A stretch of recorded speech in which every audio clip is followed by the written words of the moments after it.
Let's talk about rounding today. We have spent the week with decimals, and to kind of wrap up this place value week, we are going to talk about rounding today. So the first thing we need to do is identify what the place value of our underlying digit is, because that is the place that we will be rounding to. So we have our ones place, our tenths place, and our hundredths place. So we are rounding to the hundredths place. Remember, that's just 100 with the THS. Hundredths place.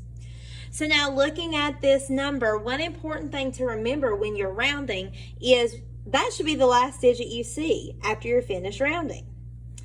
And when we round, it's just like a whole number. So like for example, if we were rounding the number 52 to the nearest tens place, we would look next door and we'd say, oh, 2 is less than 5, so it would be rounded to 50.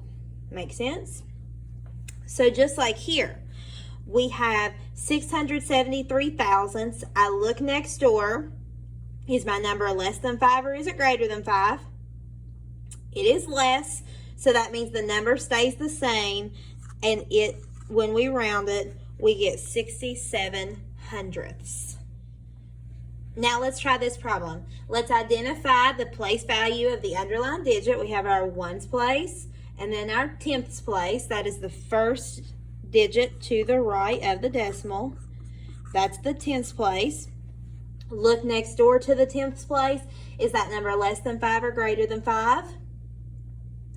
It is greater than 5, so that means my number has to go up. So when we round, we get 4 3/10 because it has to go up. Notice how I didn't keep like that 8-2 the same. No, you don't do that because you are simply rounding to that tenths place, which means that should be the last digit you see when you're rounding.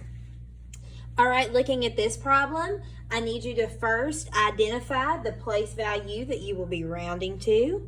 And this one is super simple because it is to the left of the decimal point, and I know that is the ones place. But just like any example of a decimal number, you're going to look to the number to the right. In this case, that's a 9. It's not a very pretty 9, but it's a 9. That 9 is greater than 5, so you round it up. 12 917 thousandths rounds up to 13. I do not need to fool with the rest of my decimal numbers because I'm rounding to the ones place. You can stick a decimal there if you would like. The important thing with rounding is to always look to the right of our underlying digit. If it is 5 or greater, go up. So if it's 5, 6, 7, 8, 9, go up to the next number. If it is less than 5, meaning that it's 1, 2, 3, or 4, then that number stays the same.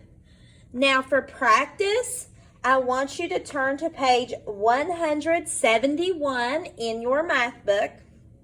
Write this down, 171. You are going to complete problems 7 through 12. I will post the answer key in the next section so that you can check your work. Then you've got some I know it assignments and then an exit slip. Have an awesome day.